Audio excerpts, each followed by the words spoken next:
بسم اللہ الرحمن الرحیم۔ السلام علیکم ساتھیو، میں ہوں محمد عارف لطیف۔ دوستو، آج ہم پڑھنے والے ہیں رشید حسن خان کے بارے میں، تو چلیے شروع کرتے ہیں۔ ان کا اصل نام رشید حسن خان تھا۔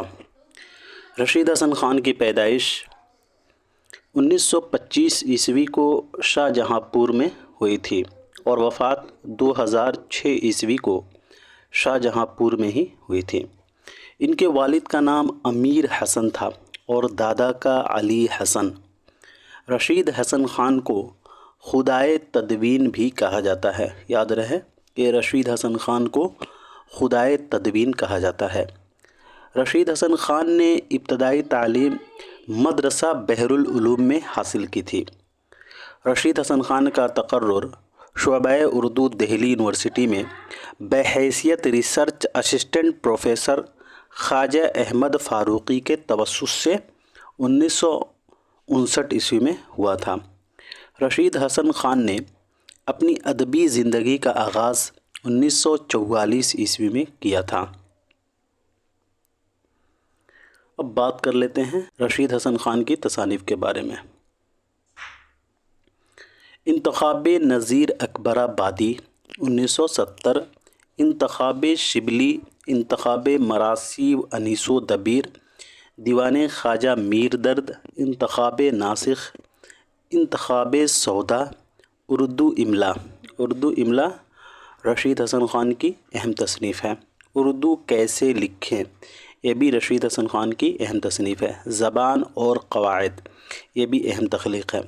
ادبی تحقیق، مسائل اور تجزیہ، یہ 2 حصوں پر مشتمل ہے اور یہ بھی رشید حسن خان کی اہم تصنیف ہے۔ تلاش و تعبیر بھی رشید حسن خان کی اہم تصنیف ہے۔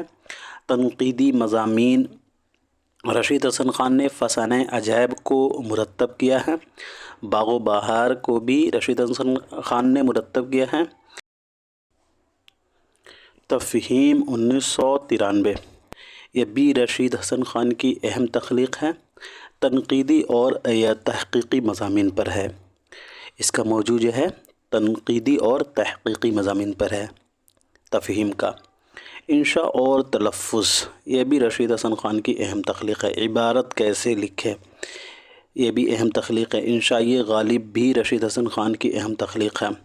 مثنوی گلزار نسیم کو رشید حسن خان نے مرتب کیا ہے۔ انتخاب کلام ناسخ، مثنویات شوق کو بھی رشید حسن خان نے مرتب کیا ہے۔ مثنوی سحر البیان کو بھی رشید حسن خان نے مرتب کیا ہے۔ کلیات جعفر زیٹلی، کلیات جعفر زیٹلی کو بھی رشید حسن خان نے مرتب کیا ہے۔ تدوین، تحقیق، روایت۔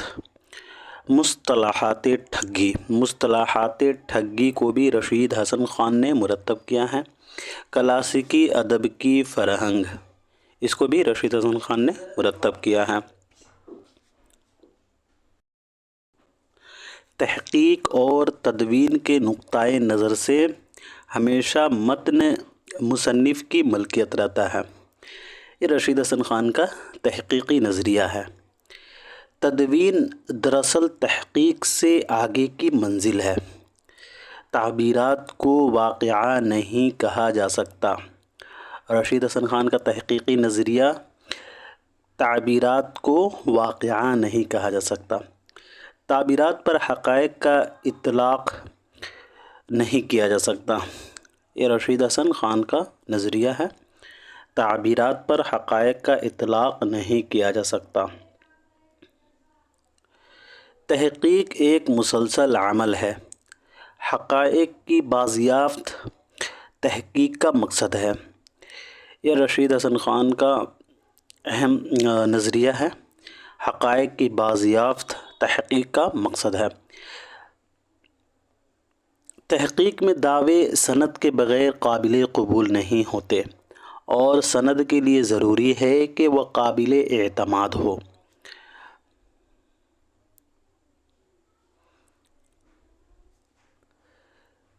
تحقیق میں دعوے سند کے بغیر قابل قبول نہیں ہوتے اور سند کے لیے ضروری ہے کہ وہ قابل اعتماد ہو۔ راوی کی شخصیت بہت اہمیت رکھتی ہے۔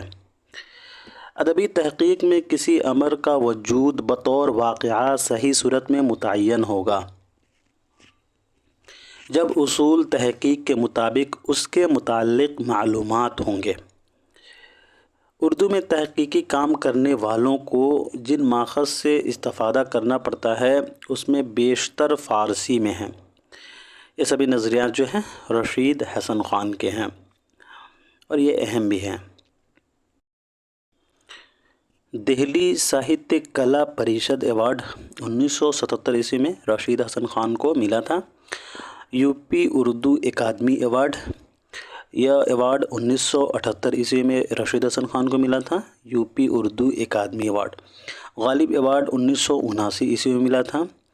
امتیاز میر اعزاز رشید حسن خان کو 1980 میں ملا تھا۔ نیاز فتح پوری ایوارڈ یہ کراچی سے انہیں ملا تھا 1989 میں۔ نیشنل ایوارڈ مہاراشٹر اردو اکادمی، یہ ایوارڈ 1990 میں ملا تھا۔ محمد طفیل ادبی ایوارڈ، یہ ایوارڈ لاہور سے انہیں ملا تھا 1990 میں۔ کل ہند بہادر شاہ ظفر ایوارڈ، یہ ایوارڈ 1991 میں ملا تھا۔ کل ہند بہادر شاہ ظفر ایوارڈ۔ نیشنل حالی ایوارڈ یہ ہریانہ اردو اکادمی کی طرف سے ملا تھا 1992 میں۔ Maulana Abul Kalam Azad award U P Urdu اکادمی لکھنؤ کی طرف سے 1998 میں رشید حسن خان کو یہ ایوارڈ ملا تھا۔ Maulana Abul Kalam Azad award U P Urdu اکادمی کی طرف سے۔ مدھیہ پردیش اردو اکادمی ایوارڈ یہ بھوپال سے 2004 میں ملا تھا۔ مدھیہ پردیش اردو اکادمی ایوارڈ۔ تو دوستو آج کے لیے اتنا ہی رکھتے ہیں، ملتے ہیں اگلے کلاس میں، تب تک کے لیے خدا حافظ۔